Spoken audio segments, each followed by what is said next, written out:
Good morning, and thank y'all for coming to Hair Color 101. First of all, I just want to bring out that I've been a cosmetologist for the last 25 years, and I've done hair, and I've been a color specialist. And had somebody have taught me what I'm fixing to teach y'all today, it would probably have made my life a lot easier in the long run.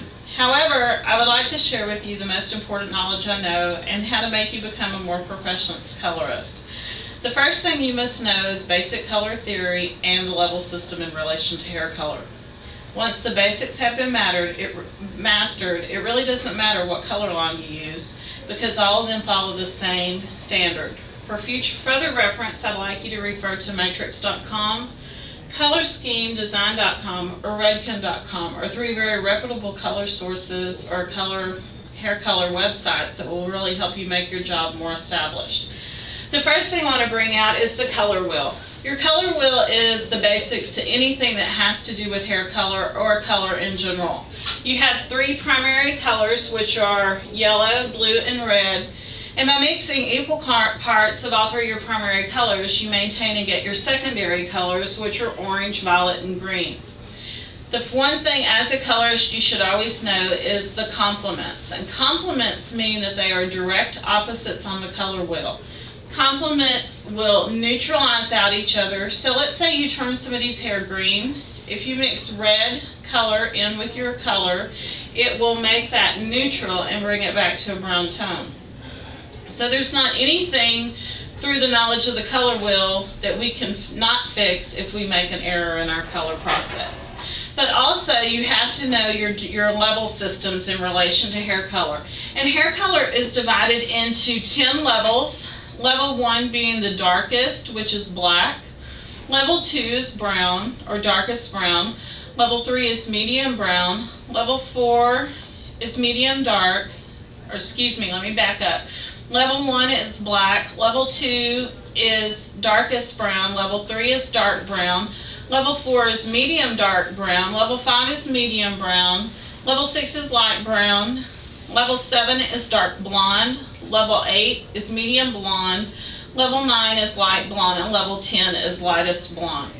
In reference to those, it is important that you know that hair color can only travel with color only 3 to 4 levels of color.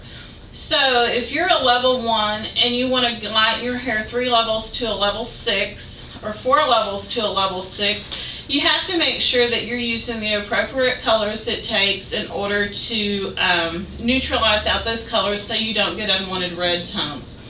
And by doing that, it's important that you understand your level system, which I have done on my chart here, in relation to the general color theory. Level 1 underlying pigment is blue. Level 2 is blue-violet. Level 3 is violet. Level 4 is red-violet. 5 is red. 6 red-orange. 7 is orange. 8 is yellow-orange. And 9 and 10 is yellow. When you're lightening someone's hair, let's say we're going from level 1 to level 4, okay? And you're lightening that person's hair down those levels.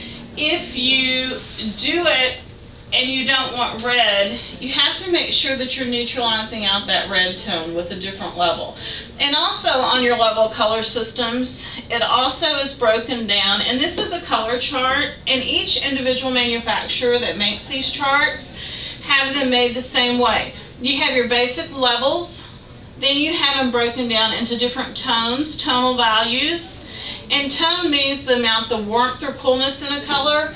And then you have hues, which is the lightness or darkness of a color. So your levels would be in relation to their hues. The tones would be in relation to their warmth or coolness of the color. Anytime that you have a warm color and you don't want it, you have to neutralize it with a cool color. Okay?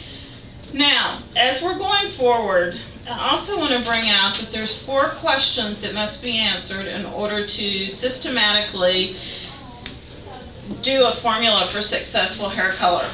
And the first question is, what is your natural level? And you determine that excuse me, by looking at your color chart and matching the hair's natural color to on the color wheel. And that's how you're going to determine the customer's natural level. And then the second thing you're going to have to do is, what is the desired color of that client? And how you determine that is by handing the client the color chart and asking them, pick out a color for me. Show me what you want your hair to look like when we're finished. Don't depend on the client to formulate it for you, just have them show you. Because just because a client may show you this color and their hair is this color, doesn't mean we use that color to put on it. The second thing that we have, or the third thing that we have to do is, are you going lighter or are you going darker?